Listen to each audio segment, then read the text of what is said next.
Hello এসএসসির পরীক্ষার্থীরা যারা 26 সালে পরীক্ষা দিবেন, জাস্ট আর 10 দিন পর পরীক্ষা তোমাদের।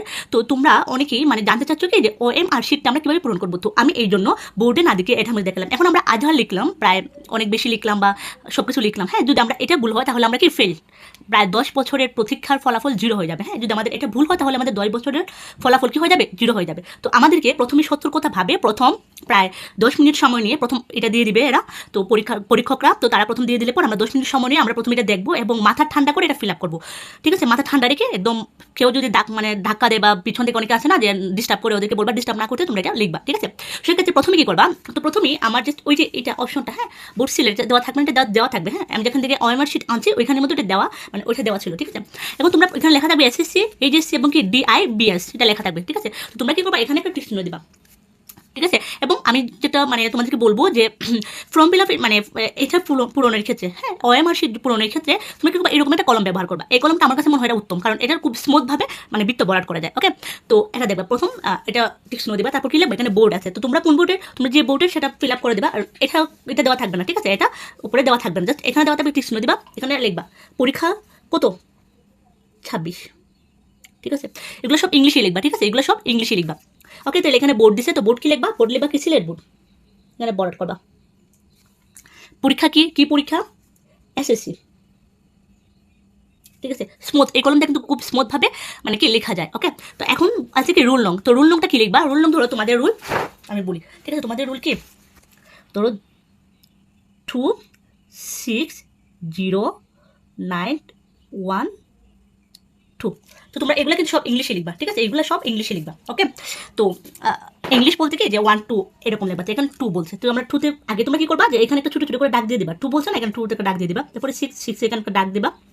0 তে এখানে একটা ছোট্ট করে ডাক দিবা। ঠিক আছে, কেন ছোট্ট করে ডাক দেওয়ার কথা বলছি, তোমাদের প্রথমে বৃত্তটা ভরাট করে ফেলো। সেক্ষেত্রে যদি কোনো কারণে তোমাদের বৃত্তটা ভুল হয়, তোমাদের যদি কোনো কারণে ভুল হয়, তাহলে কিন্তু এখানে আর ঠিক করার কোনো অপশন থাকবে না। সেটা তোমাদেরকে প্রপারলি মেইন যে মানে পরীক্ষক যে থাকবেন, যিনি পরীক্ষা নেবেন, তাদেরকে এটা কি দিয়ে তারপর এটা ঠিক করতে হবে, তাদেরকে বলে ঠিক করতে হবে। ওকে, তো তার জন্য প্রথমে একটা ছোটো ছোটো করে বিন্দু দিয়ে দিবা। ঠিক আছে, তারপরে 9 1 এবং কি 2।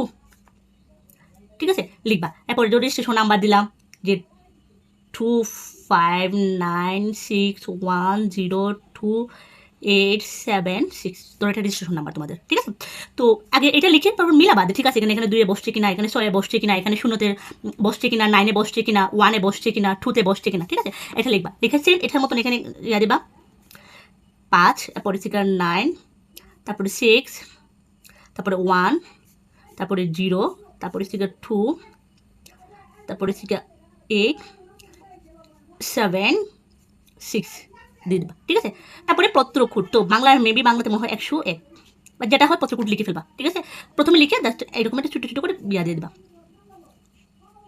তুমি যদি এরকম করে দিয়ে দাও, যদি কোনো কারণে ভুল হয় তাহলে কি যে কোনো সমস্যা নাই। ধরো কোনো কারণে ভুল হলেও তোমরা তো এটাতে ভরাট করতেছো না, তাই না, যদি কোনো কারণে ভুল হয় কোনো সমস্যা নাই। ঠিক আছে, এবং উত্তরপত্রের ক্রমিক নং এখানে লিখে ফেলবা, কতটা লিখে ফেলবা, এখানে কতটা ক্রমিক নং, কয়টা পেজ লাগবে, এখানে ক্রমিক নংগুলো লিখে ফেলবা। তো এখানে সিলেট লিখতে এখন 2টা এখানে ভরাট করবা, তারপরে 6টা ভরাট করবা, তারপর কি 0টা ভরাট করবা, 9টা ভরাট করবা, যাতে এটার বাইরে না যায়, এই গড়ের ভিতরে যাতে থাকে। ঠিক আছে, বাইরে না যায়, ধরো কোনো কারণে একটু অংশ ফাঁকা, হ্যাঁ একটু দিলা না, কোনো সমস্যা নেই, কোনো সমস্যা নেই, তারপরে দিবা। ঠিক আছে, কোনো মানে ভুল তো মানে জানাচ্ছ না, তো ভুল করার কোনো দরকার নেই, তাই না। তো 1 এবং 2, তারপরে 2 5 9 6 1 0 2 এবং কি 8